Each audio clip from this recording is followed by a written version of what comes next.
Hey everybody, Jonathan Broadbent here. Welcome to another episode of UnWoke Academy. We have a lot to dive into.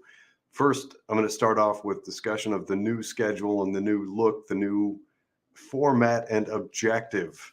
So for a long time, I was doing roughly daily episodes.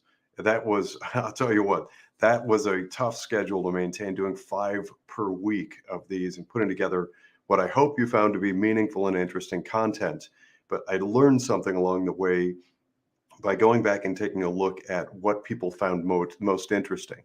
So there was an episode that I did and a focus on a company called T-Mobile. And that really, for me, was kind of a pivotal moment. I have a lot of conversations with the folks that I interact with and the UnWoke conversation. And we talk a lot about how best to message and get information out about what UnWoke is, how to get there, how to achieve it, and really focusing on the companies that are bad and comparing to those that are good. And T-Mobile presented a great opportunity and was kind of a test metric that was wildly successful. So it looked a little something like this. I'm going to paraphrase. If you want to find more detail about the T-Mobile fiasco, you can go to the Substack, and that's unwoke.academy. Go there, it redirects to the Substack, and just scroll down a little bit. It was about a week ago, maybe a little over. But T-Mobile, actually, it had to have been more than a week ago because it was January 1st that this horrible nightmare new policy kicked in on the part of T-Mobile. And it looks like this. In the lead up to the end of 2023, T-Mobile came out with this new policy where people could be financially penalized for certain types of text messages. There's a lot of confusion about where that might apply and to whom and under what circumstances. But a lot of really smart people drilled down and looked at the policy itself and how it was written. And there's a lot of it that seems like, well, that's probably pretty helpful. The left love to do that. They'll bury something sinister and awful in what seems like flowery and nice and world-saving verbiage. But it looks like this. It's called Shaft. And I will avoid any jokes at that point. But it includes something called hateful language. Well, we just know by past behavior that this whole hateful language thing there, if you're listening and not watching, I'm of course air quoting that, hateful language can be defined as virtually anything. And the left will do that. There's a huge push on right now all across the board from all these different globalist entities and organizations to try to censor the world. And this whole thing pushing through T-Mobile, I firmly believe is a test of what people will tolerate. And once it's there and it kicked in on January 1st, it opens the door to really anybody defining what hate speech is. And that is directly counter to the American way and the American value system of free speech. And I keep going back to, I may not like what you have to say, but I'll defend your right to say it. And that's universally true. If somebody is not actually calling for harm, I don't believe that it is right to mute them. There are very few things that fit into that category. Somebody saying something derogatory or negative, or saying something that they don't like about a politician or a person or a group or a government entity, any of that stuff, it's protected free speech.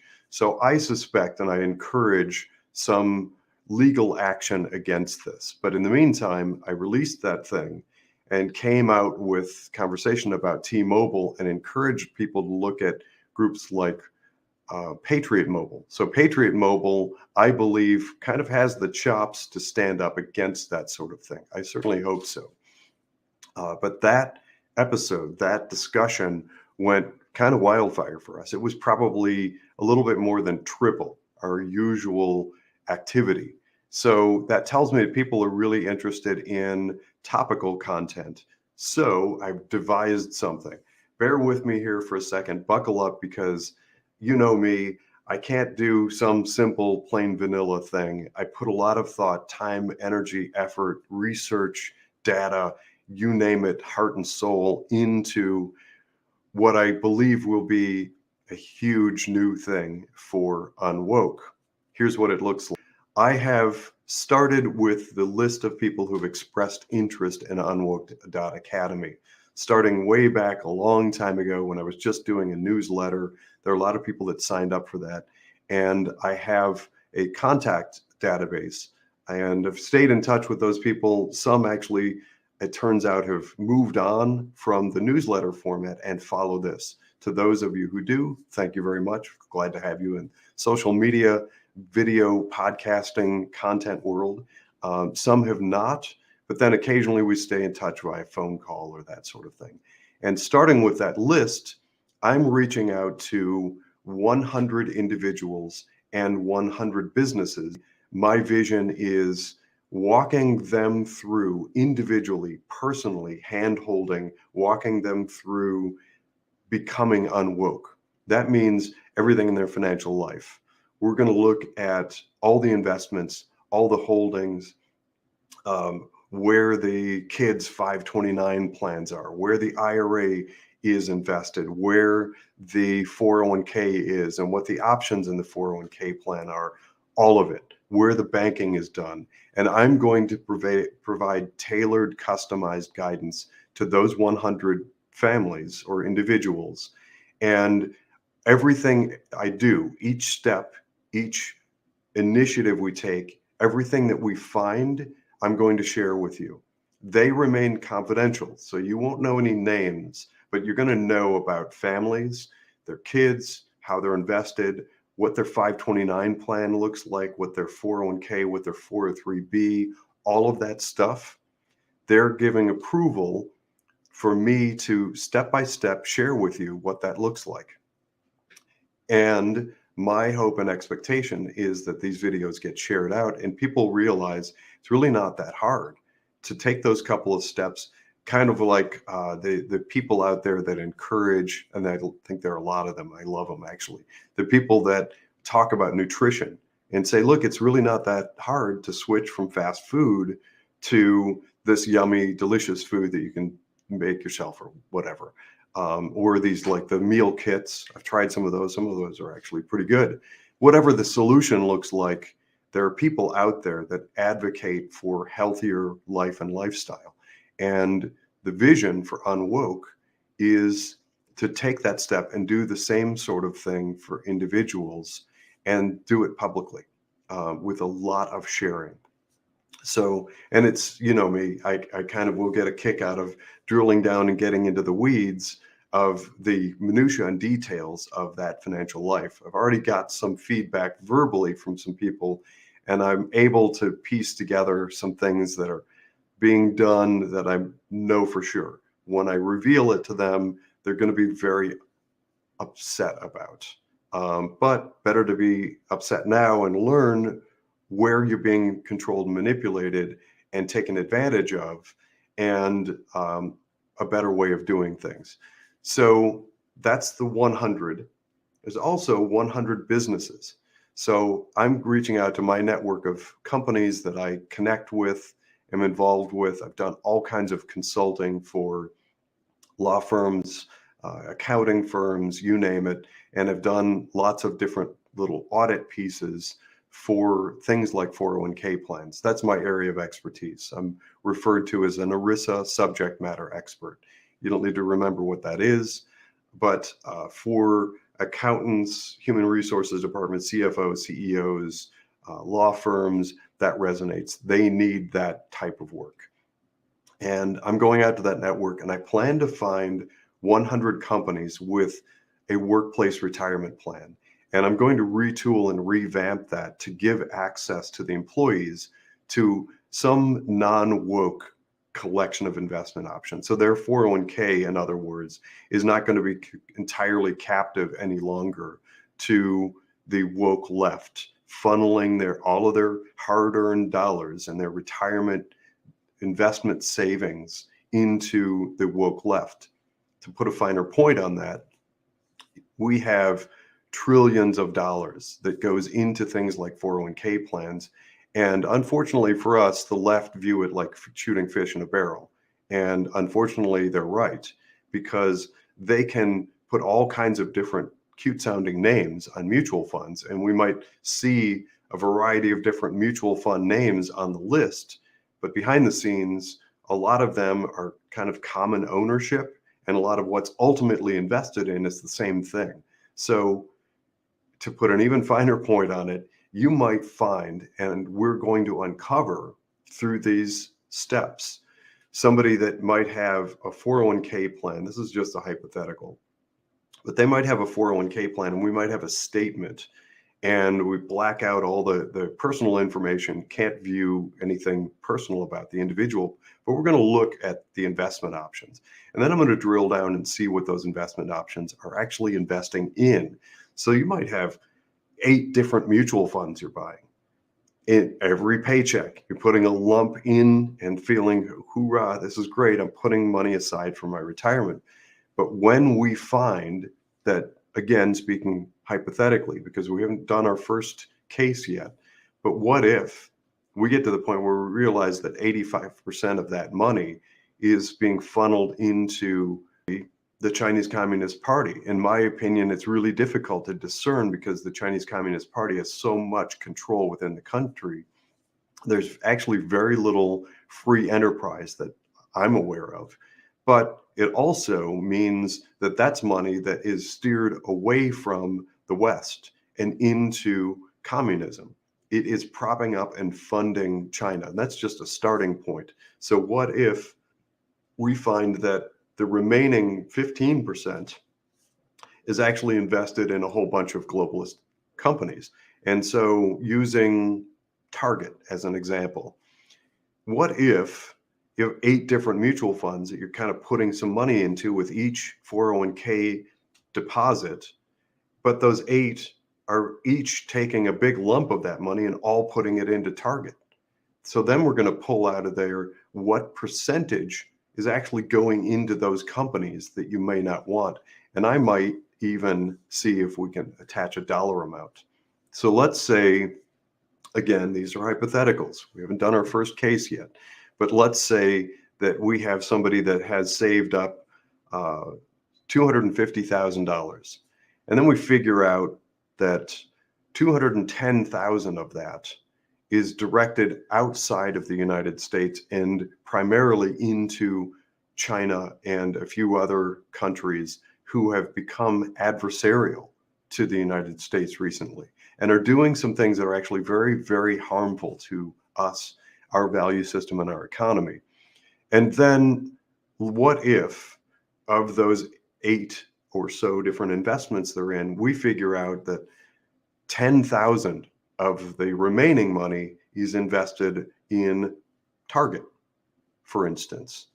Those are really revealing things. And I think you'll be surprised to see how easy it is to uncover all that stuff, even using just basic web tools. There's a tremendous amount of information. My suspicion actually connected to that is that there's a reason those prospectus and the information that's mailed out on a regular basis is overly fat. These big giant booklets, they could contain some simple, straightforward information, but what tends to happen from these big globalist banks is they put together these 200-page books that's tiny fine print. It's that really thin onion skin paper. It just looks daunting. It's like 5 hours of reading that it's guaranteed to put you to sleep, unless you're kind of nerdy like me and read that stuff. But actually, the information you need could fit in a paragraph or part of a sheet of paper. That's the key information. It ends up buried in pages and pages and pages of data. I'm going to pull that information out and do that reporting. So the plan for this is I have 167 days, 12 hours, 57 minutes, and 56 seconds until the 4th of July. I have a countdown timer on one of my screens behind the camera. That has been running for weeks now. I look at it every day, and it reminds me that the plan is to have selected those 100 individuals and those 100 companies prior to the 4th of July, because my plan is to have a big party on the 4th of July, count myself unregulated, be out from under the regulatory thumb of those agencies that are creating havoc. It's a nightmare. When we look at things, just by way of example, we look at what has taken place with conservatives at the national level. They have been under what's typically called lawfare. So lawfare is a way of attacking somebody with a bunch of lawyers and just tie them up and exhaust them financially. That happens a lot, and it is a destruction of our legal system. In a more broad scale across the country, many of us have fallen prey to weaponized regulators. It's very similar. Regulators have apparently ungodly amounts of money with which to just bury us in this minutia of examinatory tactics. So they will look for and request all kinds of information. A lot of it is wildly unacceptable. I'm actually going to interject a side note there, and that pertains to the type of information that's asked. I'm used to these examinations. In fact, I've actually worked on several from the retirement plan side. I've worked on examinations of the operation of retirement plans. And I know what goes into them, and I know what's regular and customary. So when regulators approached 22-ish months ago and said, okay, we're going to do an examination, I knew what to expect, or I thought I did. So they show up and there's pages of requests for information, most of which was really highly unusual and way deeper. And so I asked questions. That's a key, by the way, key piece. That's a key component. Please share that around to everybody that you know, especially if they're in small business. Ask questions, inform yourself, read the regulations, read I'm in Ohio. For Ohio regulators, it's Ohio Revised Code. Read your rights, know your rights. You cannot know too much in this environment. But I got these examination requests and I read through, it was like, what in the world? What are they asking for? This is crazy. So my regulators in that first wave started asking for information about the individuals that my companies serve. I was like, what? Why do you want information about my clients? And we went back and forth, and here's what it looks like. This is a case subject, and please take this with you. Please share this concept. So they came back and said, well, this is just a typical examination. We're being more detailed this year. And so I asked why, and I asked under what right they have to use me to research and provide information about my particular clients. They're looking for home address, what's called a blotter, their custodial relationships, all this financial stuff that I don't believe they have right to access through me. So what they told me was that they have the right under Ohio Revised Code, blah, blah, blah. Well, I looked it up, and that section of code actually says that Ohio regulators have the right to ask for that information if I am suspected of wrongdoing. Well, I went back and have in writing now from them a clear, unequivocal answer that I'm not suspected of any wrongdoing. It's just a typical routine examination. Well, that gave me ammo, because if it's a typical routine examination, they don't have the right to ask for that information. And if I'm suspected of wrongdoing, they have an obligation to notify me of that. And so they're kind of caught between a rock and a hard place. And at one point, I got one guy shouting at me and belligerent and awful. And I kept calm and said the following. I said, you can have view-only privileges to my corporate bank accounts, and you can look at all the financial activity. Go back, you can view anything. I'll print out the statements. You can log in online, view everything. You can have access to whatever information you want about my company. Even if it takes me weeks to dredge it up and find it because it's 10 years old, you can have all of that. But I'm not giving you information about my clients because you have no authorized right to access that. And I will not be a data mining exploration for you to dig into anyone else. I don't want anybody else suffering the way that I am. Boy, did they not like that answer. So anyway, back to the matter at hand. We have opportunity here to create these case scenarios, put them together in a way that I can walk through, show you what it looks like for an individual or a family or a corporation, corporate entity to examine and go unwoke in their financial lives. That's the new look. This is the new strategy. By the way, if you're interested in being among those 100, so far, I'm really excited to report that 100% of the calls that I've made and the people that I've spoken with are interested. So I think it's going to fill up pretty quickly, and we're going to hit that threshold of 100. If you want more detail on that, contact me. Let me know. I'd be happy to share with you more information about exactly what that looks like. So this, of course, will not be the sum total of UnWoke.Academy. Of course, we're going to be picking on some topics, and I will continue as I have with other topics in the realm of UnWoke, but kind of important and fundamental to the look and feel. I do want to go through creating those case studies. And in advance, I'm very thankful for the people who have agreed to let us use the data and information from their financial lives to share with you. I'm Jonathan Broadbent. Thanks for listening. This has been another episode of